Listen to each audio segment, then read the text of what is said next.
What's up guys, it's Zoko here with another New World Guide. Today I have a fun mobile DPS build for you guys. This is a great one to use if you enjoy ranged DPS, but with the flexibility of being up close and personal. The bow and spear are both viable options and allow us that ability to be feared up close and far away. Now as always, we will be starting off with the skills for this build and afterwards discussing the armor and gems to be looking out for. Dropping a like on this video does a lot in promoting it for all the YouTube voodoo. Also leave me a comment on what you would like to see next. I do some streaming on Twitch as well, so if you get a chance, swing by there and say hello. Alright, let's jump right in. Starting off with our bow in the skirmisher tree. We are first picking up Evade Shot. This is an evasive skill that has us leap back 5 meters and shoot an arrow dealing 125% weapon damage. After that, grab Evasive Tactics. With this, after you dodge, you deal 20% more damage for 5 seconds. With Impale, if you hit a foe with 100% health, you cause 10% slow for 2 seconds. This build has a frustrating amount of CC in it. It's great. Evasive Knockback will now cause Evade Shot to cause a knockback of 2 meters. This helps us even more with creating some space. Obviously, you need to connect for this one to take effect though. Poison Shot is going to be our damage over time ability. You shoot a poison arrow that on hit or land creates a cloud of poison 3 meters wide that lasts 6 seconds. Any enemies entering the cloud are poisoned, dealing 10% weapon damage per second for 20 seconds. This has a pretty big cooldown of 35 seconds. With Dodge and Weave, after you dodge, gain 10% haste for 2 seconds. Infected Arrows is going to increase Poison Shot's damage over time effects. It will now do 12% weapon damage every second for 20 seconds. Go the Distance will now have Evade Shot grant us 5 seconds of 15% haste on use.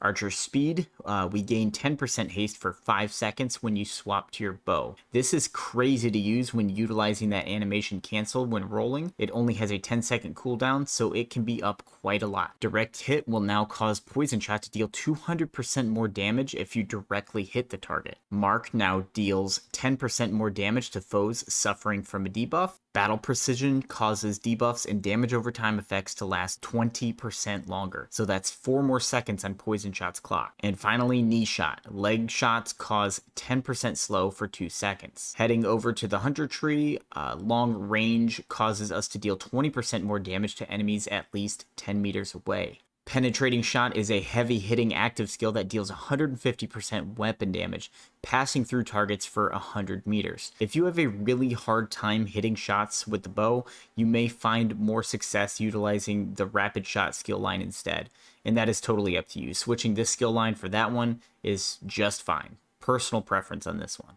Aim True has our heavy attack arrows go faster and deals 30% more damage. Finishing Shot, we deal 20% more damage to targets below 50% health. Blood-Soaked Arrow increases damage by 10% after each hit. Remember, the arrow continues traveling for 100 meters, so it's anybody it hits at any point along that path. And finally, Deep Strike. Penetrating Shot deals 20% more damage to targets 20 meters or more away. Switching over to the spear and starting off in the zoner tree. Javelin is our first active skill. With this, we throw our spear, dealing 125% weapon damage and stagger our opponent on hit. Deadly Reach adds a 10% crit chance on attacks against targets that are 3 or more meters away. Forceful Impact causes targets hit by Javelin to now be knocked down. Sweep takes out our target's legs. This is going to be dealing 75% weapon damage and knocking them down. Merciless Strength adds 25% damage against knocked down targets. Tenacious Sweep, a Grit, is now active during the attack.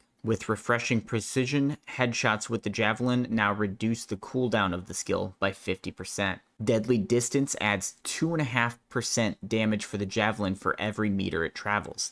That can add up to a max of 100% extra damage on top of the 125% of the base skill. Switching over to the Impaler tree, Precise Jabs adds a 5% crit chance on light attacks. Refreshing Jabs, all spear cooldowns are reduced by 10% on the second hit of the light attack chain. With Crippling Jabs, the last hit of the light attack chain applies a 30% slow for 3 seconds to targets below 30% health. Finishing Blows adds 15% damage against targets with less than 30% health. Unerring Precision adds 20% damage against targets with active grit.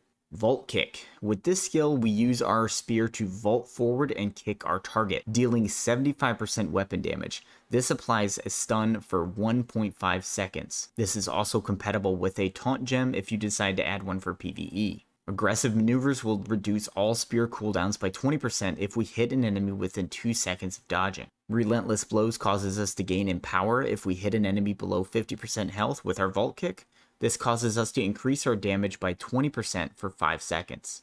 Now grab exacerbating crits. With this, critical hits extend the duration of your spear debuffs and damage over time effects by 20%. Continuous motion cooldowns for other spear abilities are reduced by 30% on a successful hit with Volt Kick. And finally, exploited weakness. We do 10% more damage per debuff on a target. That goes up to a 30% max.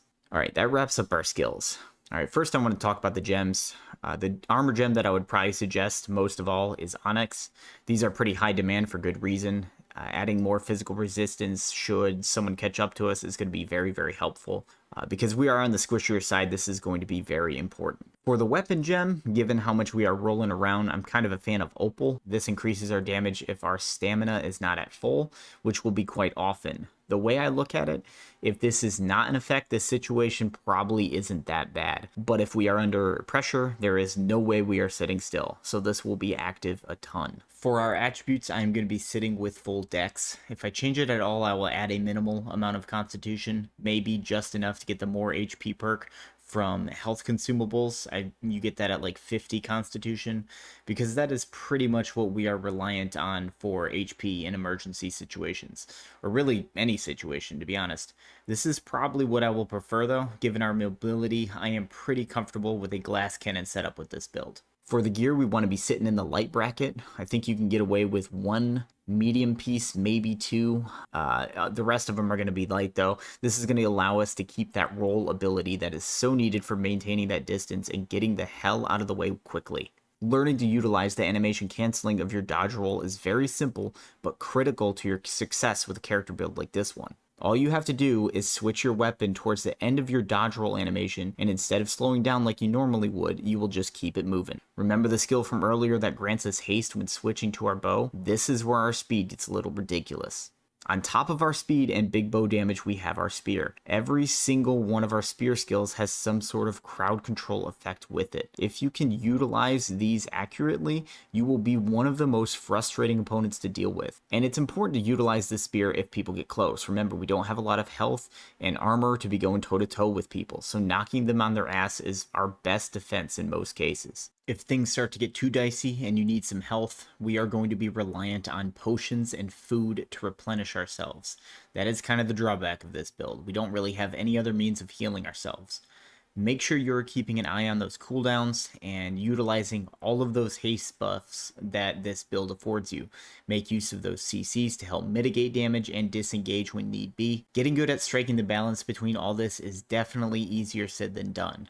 But once you get the hang of it, you will be a force to be reckoned with.